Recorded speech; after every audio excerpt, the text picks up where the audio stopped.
They found her lying on the bathroom floor, cold tile, wet hair, and no one around to hear her fall. It wasn't supposed to be this way. For decades, she stood strong, raised a family, cooked every meal, kept her independence like it was a crown she refused to take off. But at 76, one quiet moment in the shower became a life-altering accident.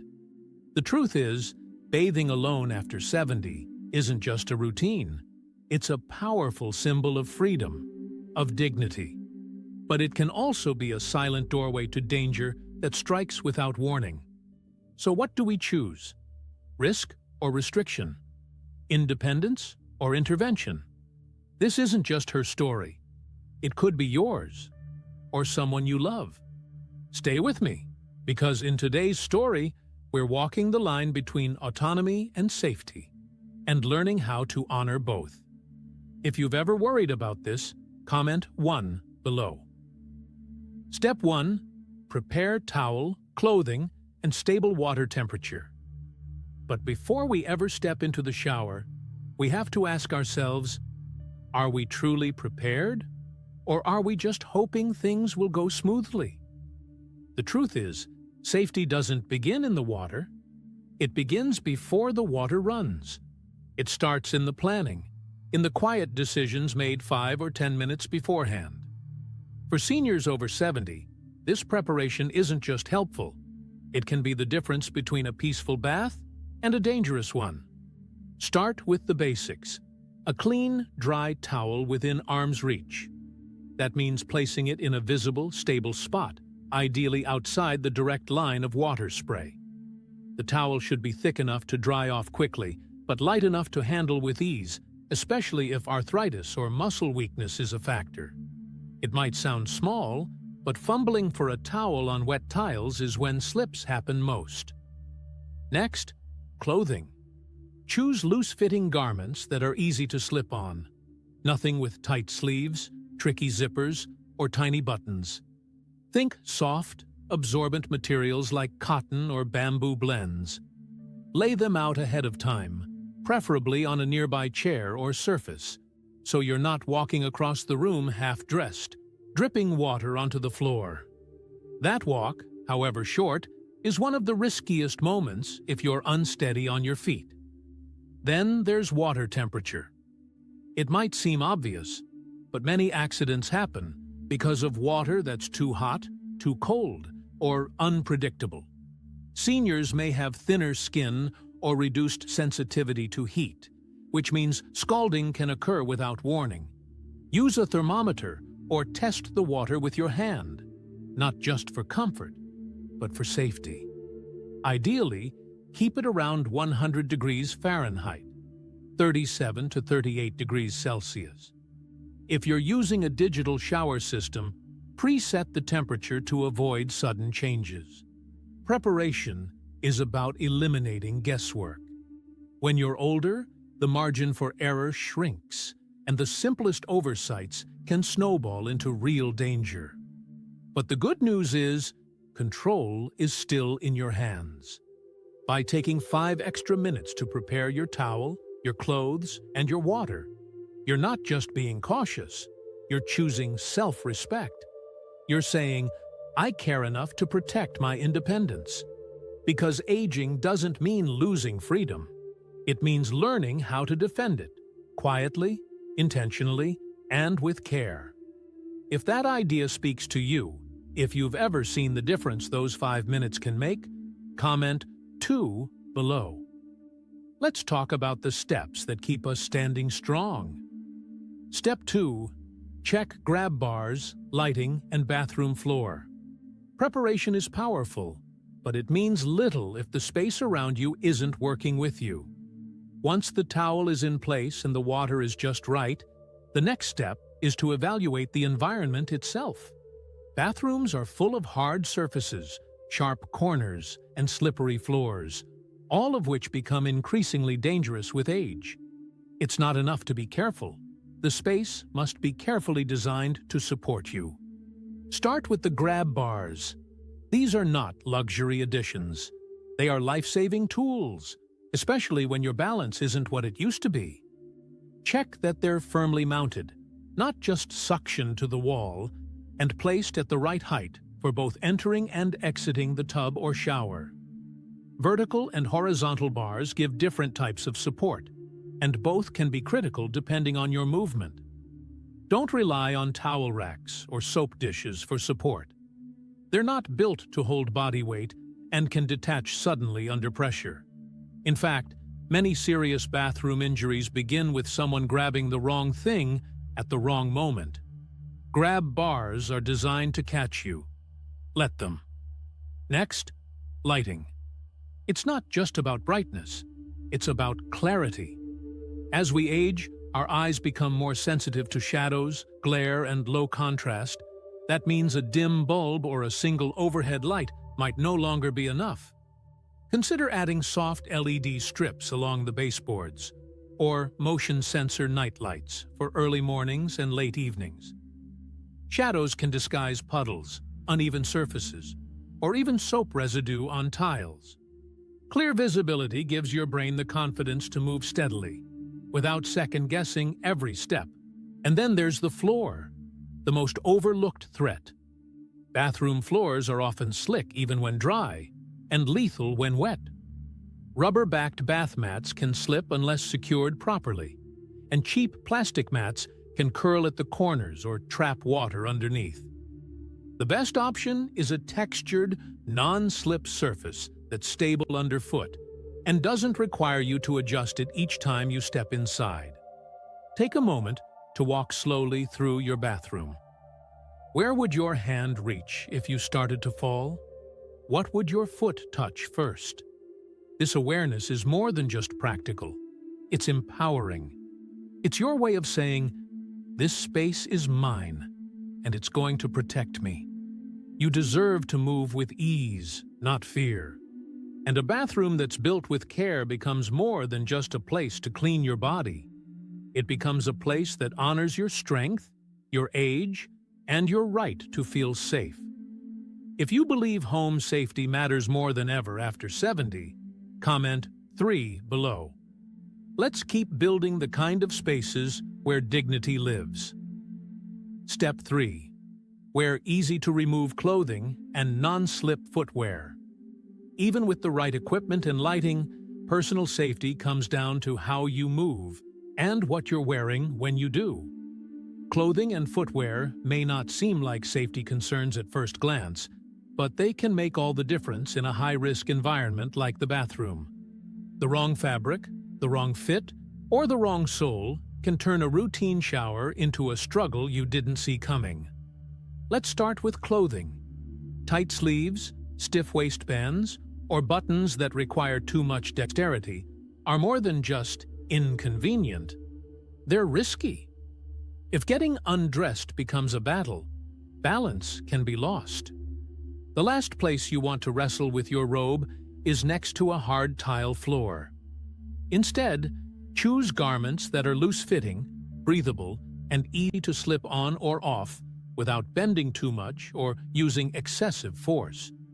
Fabrics like soft cotton or moisture-wicking blends are ideal, not just for comfort, but for ease and safety. Consider using wrap-style robes, wide-neck shirts, or pull-on pants with elastic waistbands. These eliminate the need to bend over, twist, or fumble with small closures. What you wear before and after your shower should support your independence, not challenge it. Now, look down. Your feet are your foundation, and the shoes you choose matter more than you might think. Barefoot in a bathroom? It's a gamble. Socks? Even more dangerous. You need footwear that gives you stability on wet tile and protects your feet from the cold, the soap, and the unexpected. The solution: non-slip, waterproof house shoes or shower sandals with strong grip. Look for a textured rubber sole and an easy-on, easy-off design. Open-heeled slippers may seem convenient, but they often lack the support and traction you need. Instead, opt for a closed-back or strap-secured style to prevent slipping mid-step. taking these steps might feel small, even obvious. But in reality, they're intentional actions rooted in self-respect. They say, I value my time, my safety, and my freedom enough to think ahead. Because the goal isn't just to get through your shower. The goal is to move with dignity, without fear, without second-guessing every motion. The bathroom should be a place where you feel calm, not cautious, and what you wear walking in can set the tone for everything that follows. If you've ever had a moment where changing clothes felt harder than it should have, or if you know someone who could benefit from a little more support with their footing, comment 4 below. Let's keep sharing the steps that help us stay steady. Step 4.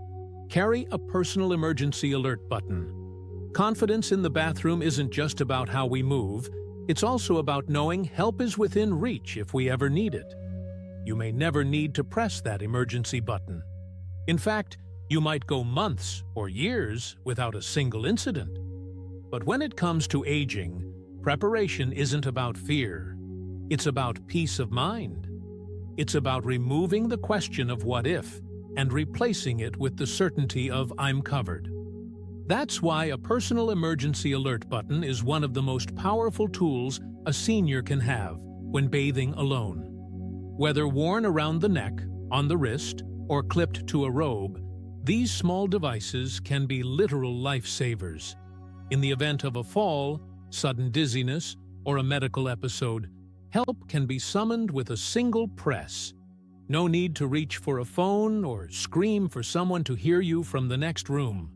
Modern devices are waterproof and built specifically for environments like the bathroom. Some even include fall detection technology, which can automatically alert emergency services if you're unable to press the button yourself. That kind of responsiveness isn't just convenient, it's essential when seconds matter. For those living alone, this kind of safety net isn't a luxury. It's part of a broader mindset. I want to live independently, but I'm smart enough to have a backup plan. There's no shame in wearing an alert button. In fact, there's strength in it. It sends a quiet message.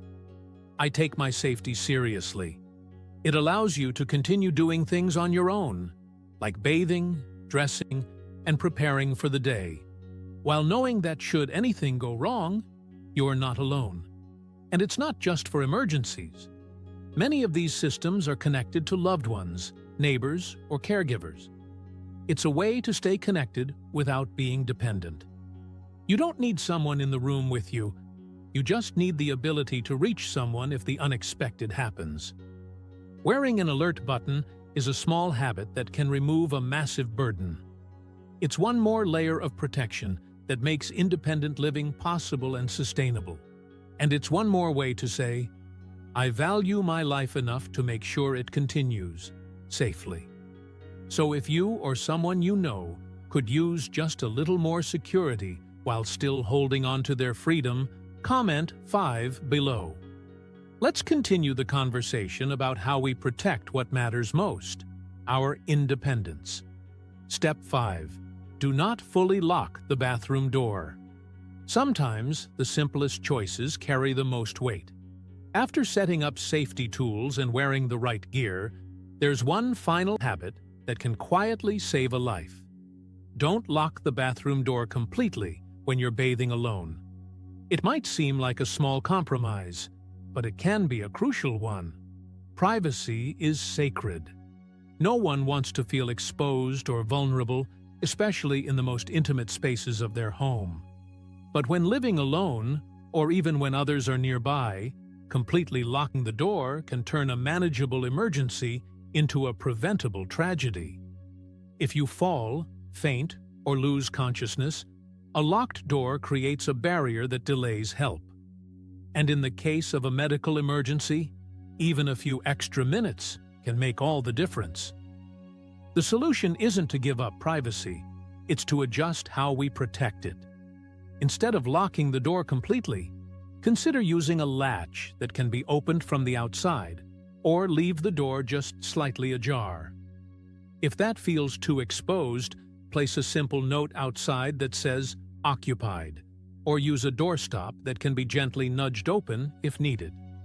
There are also privacy locks designed specifically for seniors, which provide a sense of security without preventing access in emergencies. If you live with others, have a conversation. Let them know that if the door is closed but not locked, it's a safety measure, not an invitation to barge in. Setting boundaries and expectations creates trust while still allowing you to stay protected. If you live alone, consider keeping your phone just outside the bathroom door or notifying a neighbor if you're feeling unwell before showering. These small changes might feel unnatural at first, especially if you've spent a lifetime valuing privacy. But with time, they become part of a larger routine built on wisdom and foresight. Safety doesn't always require big changes. Sometimes it's about knowing when to let go of a habit that once served you, but may no longer protect you. Choosing not to fully lock the door isn't about surrendering independence. It's about ensuring access to help without sacrificing dignity. It's a quiet, powerful act of self-care that says, I still live on my terms, but I've made room for safety too. And sometimes, that one unlocked door might be the very thing that keeps you safe enough to keep doing life your way. If that message resonates with you, or you've ever had second thoughts before locking the door, comment 6 below. Your story might help someone else rethink their routine. Step 6. Limit your time. Don't shower too long. Staying safe also means knowing when to stop. We often think of a warm shower as a moment to relax, unwind, and take our time. And while that's true in many ways, after 70, how long you stay in the water matters just as much as how you prepare for it. Lingering too long in the shower may feel comforting, but it can quietly increase physical risk in ways that aren't always obvious. As the body ages, blood pressure regulation becomes more sensitive, especially in warm, humid environments like a closed bathroom. Standing for extended periods in the heat can lead to lightheadedness, dizziness, or even fainting. And because bathrooms are often slippery, even a single moment of unsteadiness can end in a fall. That's why keeping your showers short, ideally under 10 to 15 minutes, isn't just a matter of efficiency. It's a safeguard. Another concern is fatigue. Something as simple as shampooing, bending, or holding your arms up for a long time can be tiring, especially for those with arthritis, heart conditions, or limited mobility. A shorter shower ensures your energy is conserved, so you can step out, dry off, and dress without strain. You're not rushing, you're simply respecting your body's rhythm. This doesn't mean sacrificing comfort. You can still enjoy the warmth and ritual of bathing, just with more intention. Try using a timer if needed, or set music that lasts about 10 minutes to guide your pace without pressure. Make it a practice. In, refresh, and out. Let every movement be deliberate, not drawn out. You might even consider adjusting your schedule. If you usually shower at night when your body is tired, switch to mid-morning when your energy is higher and there's more natural light. Small choices like these amplify your safety while still honoring your independence. The bottom line is, a shorter shower doesn't mean a lesser experience. It's a way of telling yourself, I value this moment enough to make it sustainable. You're not cutting corners. You're extending your ability to care for yourself in the long run. And remember, it's okay to enjoy the water. But part of self-care is knowing when to step out, towel off, and carry on with the day. Clear-headed, steady, and strong. If you've ever felt drained after a shower, or realized you stayed in just a little too long, comment 7 below. Let's talk about how small adjustments can make a big difference in how we feel, physically and emotionally. Step 7. Sit and rest before getting dressed. Just because you've stepped out of the shower doesn't mean the task is over. In fact, This final stage, drying off, getting dressed, and returning to your routine, can be where fatigue hits the hardest. After standing in warm water, even for a short time, your body needs a moment to recalibrate. That's why pausing to sit and rest before getting dressed is more than just a comfort. It's a wise, protective habit. Warm showers can lower blood pressure temporarily, especially when combined with humidity and physical effort. This drop in pressure may not always be noticeable right away, but it can catch you off guard as you dry off or bend down to pull on clothes. A sudden head rush or moment of dizziness is all it takes to lose your footing. And what should have been a quiet, refreshing routine becomes a serious incident. The solution is simple. Take a seat. Place a sturdy chair or bench just outside the bathroom or in a nearby dressing area. Make sure it's dry, stable, and easy to access. After your shower, towel off while seated. Use the moment to breathe, to slow your heart rate, and to allow your body to stabilize before taking the next steps. It's not a delay, it's a pause with purpose. If you live with others, this is also a natural time to check in. A quick conversation or a sip of water can help ground you, physically and emotionally. If you live alone, consider keeping your phone nearby or using this break to send a brief text or check in with a friend. The point is not just to sit, it's to reconnect with yourself before pushing forward. And just as important, make this pause part of your regular routine. When done consistently, it becomes automatic, something you do without having to think, like brushing your teeth or locking the front door. It's a habit that respects your energy, your body, and your well-being. So often, we rush to get dressed, to move on with the day, to stay productive. But there is strength in stillness. Giving yourself that extra minute to sit is not a sign of weakness. It's a reflection of self-awareness and care. Because aging well isn't about doing everything faster or proving you're still as quick as ever. It's about doing things smarter, safer, and with more compassion for your body's natural rhythm. If you've ever stood up too fast and felt the room shift, or realized you needed a break after the bathroom but didn't take one, comment 8 below.